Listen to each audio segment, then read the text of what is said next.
This is Dolynny TV, ladies and gentlemen. Good evening, good morning, good afternoon. Whenever you're tuning into today's video, thank you so much for being aboard. I really appreciate it as we are into the nitty gritty last few seconds of this NHL season. And tonight, my friends, do I ever got good news for you? The Edmonton Oilers have another clinching scenario available to them should they win in any fashion this evening.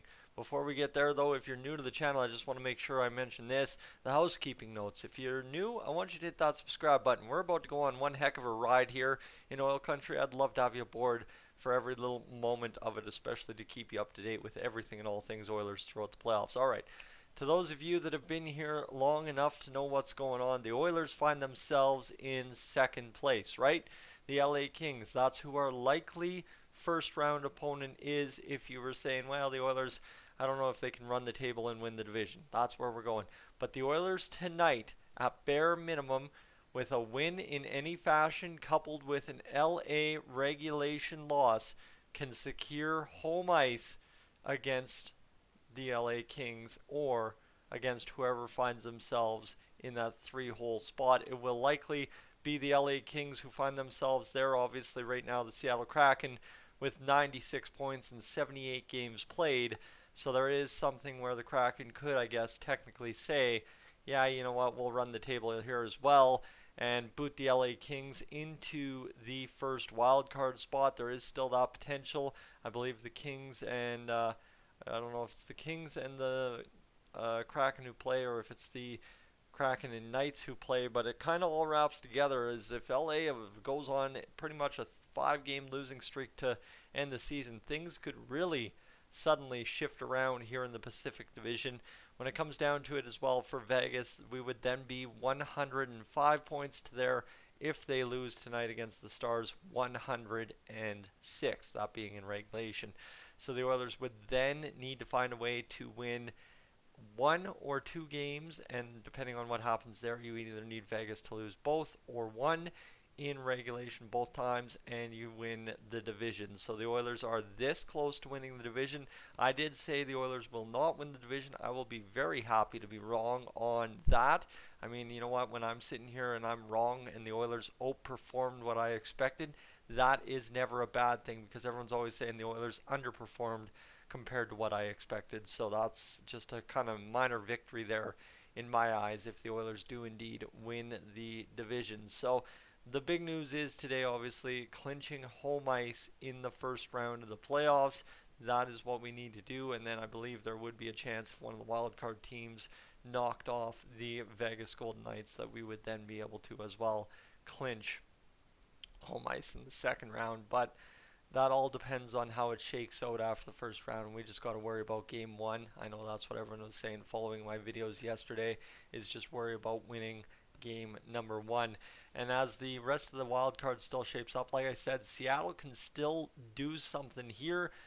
Calgary and Winnipeg are tied at 89 points apiece, and Winnipeg holds the game in hand, so there's a bunch of intrigue down the stretch in terms of that. Obviously, Calgary's won 4 of their last 5 games. They would love to try and sneak into the playoffs and play a team like the Vegas Golden Knights or the Edmonton Oilers in the first round. Right now, Colorado and Dallas are tied with 100 points apiece, so there is still a shot that they could win the division, right? The Oilers' maximum amount of points they can finish with this season is 109. The Colorado Avalanche could still finish with 110, and then the Dallas Stars realistically could finish with 108. So the Oilers need a massive victory today, this afternoon, against the San Jose Sharks, and that goes a long way to putting us into right where we want to be in the playoffs. Obviously, this season with a win against Sharks tonight would be just that much of a success compared to last year. Started out mediocre, I think, compared to expectation, and then the Oilers have really poured it on here since the start of 2023. So that'll be where we're sitting going into this one, just waiting for the Oilers to kind of get underway at 2 p.m. against the Sharks. And obviously, too, right, is we still need to win another game at bare minimum to try and win the division, if not, and definitely probably, both games remaining against Colorado and San Jose after today's afternoon games. So that's where we find ourselves going into action today. Obviously, the Vegas Golden Knights in action against the Dallas Stars, the LA Kings against the Colorado Avalanche, as mentioned, the Seattle Kraken facing the Chicago Blackhawks, the Winnipeg Jets will face the Nashville Predators, and the Calgary Flames face the Vancouver Canucks. So there is a chance here that with a Winnipeg loss in regulation and a Flames win in any fashion against the Canucks, would launch Calgary into second wildcard spot for the time being and put Nashville ahead of Winnipeg in the race. Nashville obviously tied now with Winnipeg with 78 games played, 4 remaining. Everybody then would have 3 and 2 in that race, and obviously the Kraken hold everything kind of together, trying to maybe potentially, like I said, if we're going to sneak up the standings, I think there is just as good of a shot that the Seattle Kraken could sneak into the 3 hole in the division with 4 games remaining if they can find a way to do it right. Obviously win 3 out of 4 and find a way for LA to lose 3 out of 4. There is a potential there that they would be in some kind of tiebreak scenario at worst for the Seattle Kraken and LA Kings. So there's a bunch of intrigue down the stretch here in this year's playoff run here in the West, and that is an absolutely beautiful thing. Because, right, the Oilers could still finish first. The Oilers could finish with home ice. They could still finish third. There's a ton of possibilities here. The one thing we do know is that with a point in any fashion over the next 3 games, the Oilers would not fall out of the top 3.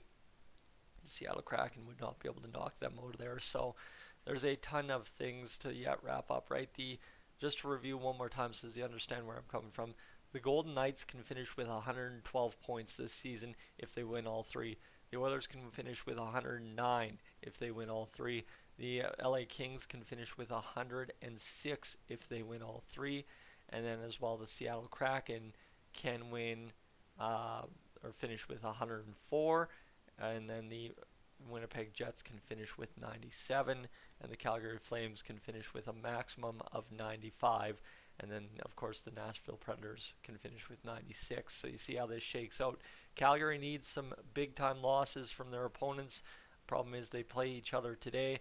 And then the Edmonton Oilers need a loss coupled with a win today against the San Jose Sharks.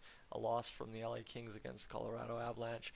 And you secure home ice through round 1, potentially round 2 of the NHL playoffs. Friends, I'm Tyson, this is Dolynny TV. Thank you so much for tuning in this morning. A little bit easier of a topic to discuss, right? You just use the standings. I hope you did that while I was mapping it all out with you, and we can go into today's game against the San Jose Sharks.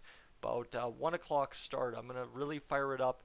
Got nothing going on this beautiful Saturday, so we'll try and spend all my time in the house doing this Oilers game today, and then we'll get outside and get to the yard. I am up on out of here.